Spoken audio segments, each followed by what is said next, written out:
தமிழகத்தில் 1076 கிலோமீட்டர் நீளமான அழகிய கடற்கரை, 14 கடலோர மாவட்டங்கள், 600க்கும் மேற்பட்ட மீனவ கிராமங்களும் 10 லட்சத்திற்கும் அதிகமான மீனவர்களும் உள்ளனர். மன்னார் வளைகுடா பல்லுயிர் காப்பகம் தெற்காசியாவின் முதல் கடல்சார் பல்லுயிர் காப்பகமாக திகழ்கிறது. 3600க்கும் மேற்பட்ட அரிய வகை தாவரங்கள், கடல் உயிரினங்கள் மற்றும் கடல் பசு, கடல் ஆமை என பல அபூர்வ உயிரினங்களும் இங்கு உள்ளன. நமது கடற்கரைகளில் பிளாஸ்டிக் பாட்டில்கள், சுற்றுலா பயணிகள் வீசி எறியும் குப்பைகள், கட்டிடக் கழிவுகள், திடக்கழிவுகள், தொழிற்சாலை கழிவுகள் என குப்பைகள் குவிந்து வருகிறது. இது கடலில் சேரும் போது பிளாஸ்டிக் கழிவுகள் நுண்ணிய பிளாஸ்டிக் கழிவுகளாக சிதைந்து கடல் நீரில் கலந்து கடல் உணவுச் சங்கிலியை பாதிப்பதோடு மன்னார் வளைகுடா, பாக் ஜலசந்தி மற்றும் பழவேற்காடு போன்ற முக்கிய பாதுகாக்கப்பட்ட பகுதிகளையும் பாதிக்கின்றன. தொழிற்சாலை கழிவுகள் மற்றும் பிற குப்பைகளால் மீன் வளம் குறைவதோடு மீனவர்களின் வாழ்வாதாரம் பாதிக்கப்படுகிறது. இதை கண்டுகொள்ளாமல் விடுவது கடலுக்கு மட்டுமல்ல, மனித இனத்திற்கே ஆபத்து.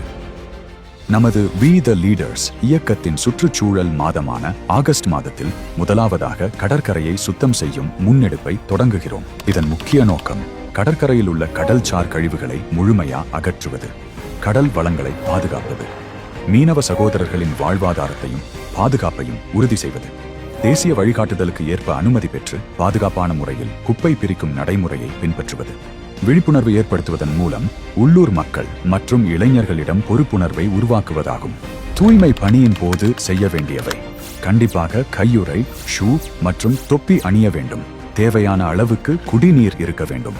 குழுக்களாக இணைந்து பாதுகாப்பு வழிகாட்டுதல்களை பின்பற்றி பணியாற்ற வேண்டும். சுத்தம் செய்வதற்கு முன்னும் பின்னும் கடற்கரையை புகைப்படம் எடுக்க வேண்டும். சேகரித்த குப்பைகளை மறுசுழற்சி செய்யக்கூடிய மற்றும் செய்ய இயலாத உலர் கழிவுகள், மக்கக்கூடிய இயற்கை கழிவுகள் என வகைப்படுத்தி பிரிக்க வேண்டும். இடம், நேரம், தன்னார்வலர்களின் எண்ணிக்கை, சேகரிக்கப்பட்ட கழிவுகளின் எடை மற்றும் வகைப்பாட்டை படிவம் அல்லது மொபைல் செயலி மூலம் பதிவு செய்ய வேண்டும். செய்யக்கூடாதவை: கடலுக்குள்ள இறங்கக்கூடாது. மருத்துவ கழிவுகளையோ அபாயகரமான பொருட்களையோ தொடக்கூடாது. சிப்பிகள், கடல் பாஷிகள், ஆமை கூடுகள், அலையாத்தி தாவரங்கள், பவளப்பாறை துண்டுகள் அல்லது பாதுகாக்கப்பட்ட வாழ்விடங்களை சேதப்படுத்தக்கூடாது.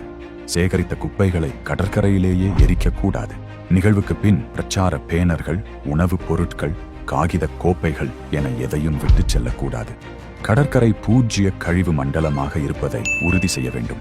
இவ்வாறு தமிழகத்தின் 14 கடலோர மாவட்டங்களிலும் நமது வி தி லீடர்ஸ் இயக்கத்தின் மூலம் மேற்கொள்ளப்படும் தூய்மை பணியின் மூலம் கடலின் இயற்கை வளம் மட்டுமல்லாமல் மனித வளத்தையும் மேம்படுத்த முடியும். மாற்றம் நம்மிடமிருந்து துவங்கட்டும். தூய்மையான தமிழகம் பிறக்கட்டும்.